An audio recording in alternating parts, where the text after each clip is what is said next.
Dans cette discussion, Bernard de Montréal et Daniel Ménard abordent le sujet de l'antimatière.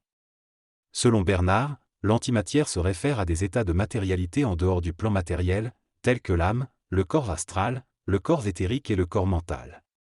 Ces états permettent à l'individu d'accéder à des dimensions antimatérielles qui obéissent aux lois de l'esprit plutôt qu'à celles de la gravité. L'antimatière est décrite comme l'état spirit de l'énergie, régissant l'univers subtil. Bernard souligne qu'il faut être suffisamment conscient pour ne pas confondre l'antimatérialité avec la matérialité. Lorsqu'une personne perd conscience en entrant dans les mondes antimatériels, elle devient vulnérable à l'illusion de l'ego et peut être assujettie à des mémoires et intelligences étrangères, créant ainsi un esclavage dont elle n'a pas conscience. L'antimatière est donc considérée comme une matière subtile avec un taux vibratoire élevé qui échappe aux lois du temps matériel. L'auteur, il existe une réalité invisible et parallèle à notre monde matériel, dans laquelle l'homme peut évoluer s'il parvient à fusionner sa conscience avec son esprit. Dans cette réalité, il peut utiliser un véhicule éthérique pour se déplacer et interagir avec d'autres dimensions et intelligences. Cependant, si l'individu n'est pas suffisamment conscient, il devient un travailleur soumis aux directives des gouvernements de ces mondes parallèles. Pour échapper à cette servitude, l'homme doit fusionner sa conscience psychologique avec sa conscience psychique. Cela lui permettra de bénéficier de sa conscience lorsqu'il passe du plan matériel au plan éthérique, sans se perdre dans les illusions du sommeil. Les mondes invisibles ont également leur propre gouvernement et structure, régis par des lois similaires à celles de notre monde matériel. Ainsi, l'homme doit parvenir à être libre et ne plus appartenir à rien pour atteindre la pleine conscience et la connaissance des lois universelles. Dans cet extrait, l'auteur parle des mondes parallèles et du problème que pose le phénomène extraterrestre sur Terre.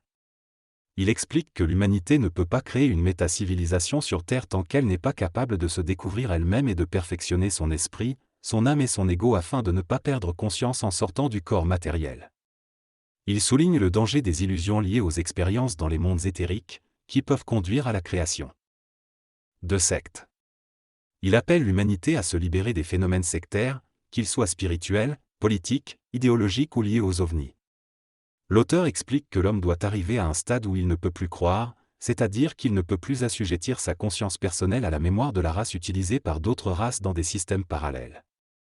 Enfin, il explique que le besoin pour l'homme de vouloir appartenir à un système idéologique vient de son incapacité à s'organiser seul et à créer les conditions ultimes de son individualité.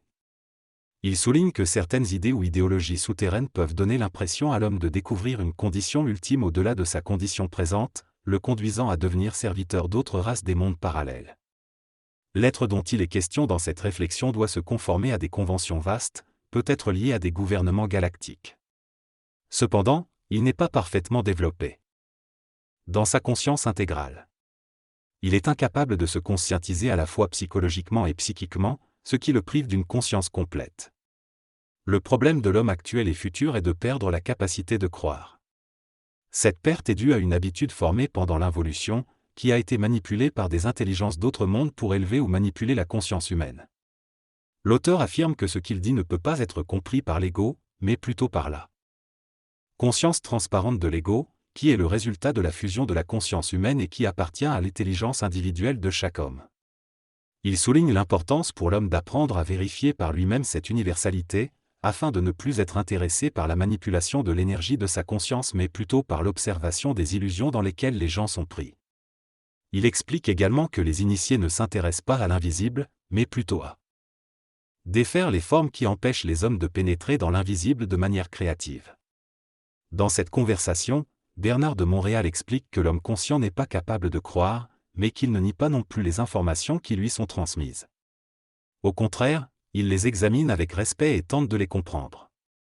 Il souligne également la différence entre ne pas croire et nier, affirmant que ne pas croire permet de se protéger contre l'ignorance de l'autre, tandis que nier réduit l'intelligence de l'autre à l'ignorance. Selon lui, la croyance est la mesure de notre ignorance et appartenance à quelque chose est en soi de l'ignorance. Il explique que ne pas appartenir à quelque chose signifie ne pas être influencé par quoi que ce soit, ce qui rend libre des erreurs et des illusions. En participant activement à quelque chose, on n'appartient à rien mais on est plongé dans un certain milieu. Finalement, il souligne que lorsqu'un être fusionné ne s'appartient à rien, cela ne signifie pas qu'il est exclu d'un système d'intelligence extérieure, mais plutôt qu'il n'est pas influencé par ce système et qu'il peut y participer de manière libre. Dans cette discussion, Bernard de Montréal, Boulevard M, explique que le fait de ne pas appartenir à quelque chose signifie ne pas être influencé par cela. Il affirme que le relationnel donne de la mobilité à une personne, car cela permet d'échanger de l'énergie avec autrui, ce qui crée une synergie créative. BDM souligne l'importance du relationnel pour une personne consciente, mais il précise que cela ne crée pas de dépendance. Il explique que l'énergie vibratoire et la conscience créative de chacun sont des conditions personnelles qui influencent la façon dont les relations sont vécues. Il mentionne qu'il faut être vigilant pour éviter d'être absorbé par l'énergie des autres et pouvoir également recevoir de leur part. BDM souligne qu'il faut choisir des individus centrés sur eux-mêmes pour éviter d'être vampirisés. Enfin, il aborde la question de l'appartenance dans les relations humaines, soulignant que les relations sont souvent hiérarchisées et basées sur des privilèges. Il explique que l'individu conscient doit travailler à maintenir sa mobilité, préserver ses relations tout en évitant de souffrir des pensées des autres. Lorsqu'une personne cherche à s'adapter et à trouver sa place dans différents groupes sociaux, cela peut parfois être difficile et même s'apparenter à une torture. Comment un individu peut-il fonctionner mentalement et consciemment dans ce contexte ? La réponse dépend du niveau auquel l'individu appartient. Certaines personnes appartiennent à un groupe de manière inconsciente, ce qui leur permet de trouver une identité en se conformant au comportement du groupe. Ils perdent toutefois une part de leur identité dans ce processus. Dans le cas d'un groupe conscient, composé d'individus conscients et cherchant à s'organiser de manière créative, chaque individu doit être en mesure de participer activement et de manière créative au processus collectif. Le groupe ne sera pas intéressé à soutenir un individu qui cherche uniquement une identité personnelle. Ainsi, il existe une grande dichotomie entre les individus cherchant à trouver leur identité et les groupes conscients qui demandent une participation créative. Avec l'évolution de la conscience mentale sur Terre et le développement de microsociétés, les individus qui recherchent une identité personnelle dans ces groupes risquent d'être rejetés. La recherche de cette identité interférerait avec l'égrégore d'énergie créative du groupe. Il est donc nécessaire de se débarrasser de ses propres appartenances et devenir transparent dans un système demandant de la transparence. Briser ses appartenances à des groupements collectifs n'est pas nécessairement la marque de la capacité à développer une identité personnelle et à entrer en contact avec une collectivité fonctionnant sur une base d'identité. A illustre la complexité des relations entre les individus et les groupes sociaux, ainsi que les défis rencontrés par les individus conscients qui cherchent à trouver leur place dans ces dynamiques. Selon l'auteur, si quelqu'un brise son appartenance à un groupe pour des raisons idéologiques, cela indique une plus grande individualité et une résistance à assujettir sa conscience personnelle à une conscience collective. En revanche, dans le cas d'un groupe conscient composé de personnes intelligentes, il serait obligé de s'intégrer et de développer une transparence suffisamment grande pour ne pas perdre son identité égoïque. L'auteur distingue deux types d'identité, celle basée sur la résonance de l'énergie de l'âme à travers l'ego et celle basée sur la fusion de l'homme avec l'esprit, l'âme et l'ego.